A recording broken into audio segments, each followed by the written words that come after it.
All right, welcome back everyone to another deep dive. This time, we're tackling some ancient wisdom. Sounds intriguing. It is. We're going to be looking at some excerpts from the Tao Te Ching, that foundational text for Taoism by Lao Tzu. Ah, yes, Lao Tzu. A figure shrouded in a bit of mystery, but his words, they really do echo through the ages, don't they? They do. Thousands of years old, and it's amazing how relevant these insights still feel. It's really true. Timeless wisdom, I guess you could call it. That's a great way to put it, timeless.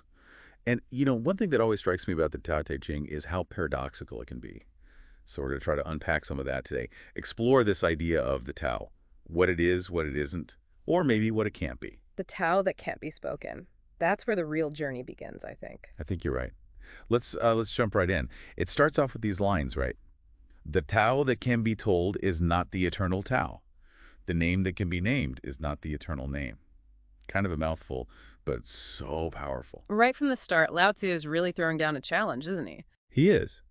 So how do you interpret those opening lines? What's he getting at? Well, to me, it speaks to the inherent limitations of language, especially when we're trying to grasp something as vast and, frankly, mysterious as the Tao. So we're talking about the ultimate reality, the source of everything. And he's saying we can't really put it into words. Exactly. I mean, how can you truly define or confine with language something that's essentially the wellspring of all existence? That's a good question. It makes you wonder then, if words can't fully capture it, how can we even begin to understand the Tao? It's a paradox, for sure. We rely on language, on names and labels to make sense of the world. Right, it's how we communicate, how we categorize everything. But the Tao, it transcends all those boundaries. It just is. It's almost like trying to describe the taste of water. You know it, but how do you actually explain it to someone? Perfect analogy. You can't really capture the essence, only the experience. Okay, so we're told what the Tao is not. But then Lao Tzu throws us another curveball, right? The very next lines. The nameless is the beginning of heaven and earth. The named is the mother of 10,000 things. So now we have nameless versus named. How do we reconcile these seemingly contradictory ideas? Well, it's important to remember the Tao Te Ching often works in these kinds of contrasts. It's not about contradiction. It's more like two sides of the same coin. Okay, I like that. Two sides of the same coin. Yeah, so the nameless, we can think of that as the formless, the unmanifested potential. Like imagine a blank canvas before an artist begins to paint. Okay, I see where you're going with it. And then the named, that's the realm of form, of all the myriad manifestations we experience in the world, the brushstrokes that create the painting. So the formless gives birth to the formed. The potential becomes the actual. Exactly. And through that process, the 10,000 things, everything in the universe comes into being. Wow, okay.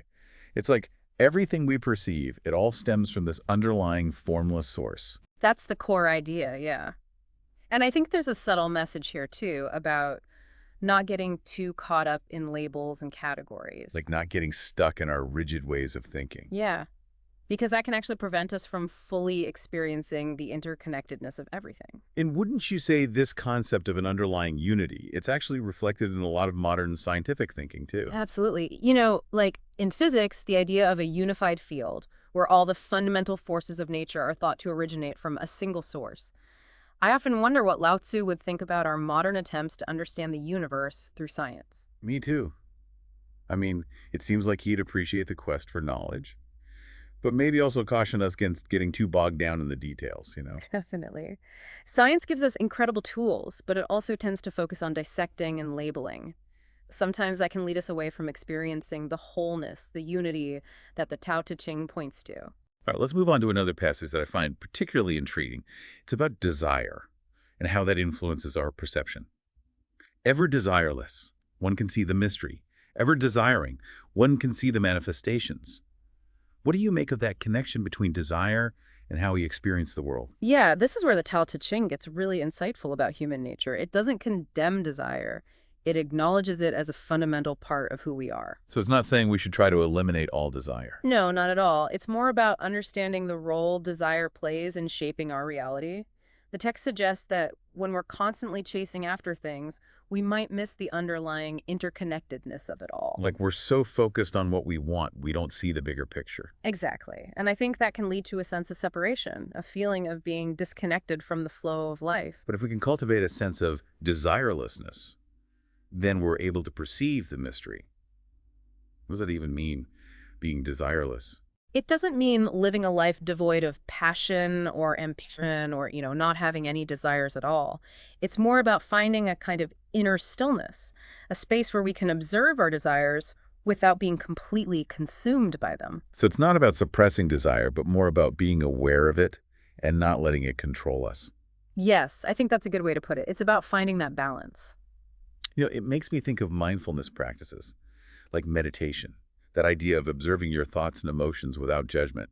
Could that be a way to tap into this desireless state? Absolutely. Practices like meditation, they can really help us cultivate that inner stillness. And when we have that stillness, we can start to see the world with more clarity. We can perceive the mystery that might otherwise be obscured by our constant wanting. The mystery. That brings us to the final lines of this excerpt. Wow, they're powerful. These two spring from the same source but differ in name. This appears as darkness. Darkness within darkness. They gate to all mystery. What an image. What's the key message here? It's beautiful, isn't it? And I think a little unsettling for some people.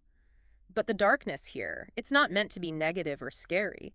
It represents the unknown, the mystery that lies at the heart of existence. Okay, so not darkness in a literal sense. Right. It's more like a metaphor for that which we cannot fully grasp with our rational minds.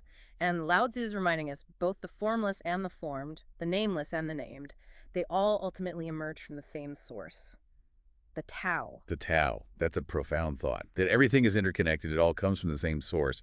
It kind of challenges us to look beyond the surface of things, doesn't it? It does, to see the unity in all things, even in those things that appear to be opposites. I like that. Seeing the unity in all things. I feel like that's a great takeaway from this whole deep dive into the Tao Te Ching. I agree. And it really is an invitation to embrace paradox, to challenge our usual ways of thinking, and to cultivate a sense of wonder and curiosity about the world. Beautifully said. Thank you so much for sharing your insights today. It's been a truly enriching conversation. My pleasure. I always enjoy these deep dives into ancient wisdom. And for you, our listener, we'll leave you with this. If the Tao is present in everything, how might you be able to sense its presence in your everyday life? Maybe in the quiet moments, the unexpected connections, or even just the simple beauty of the natural world. Think about it, explore it, and until next time, keep seeking.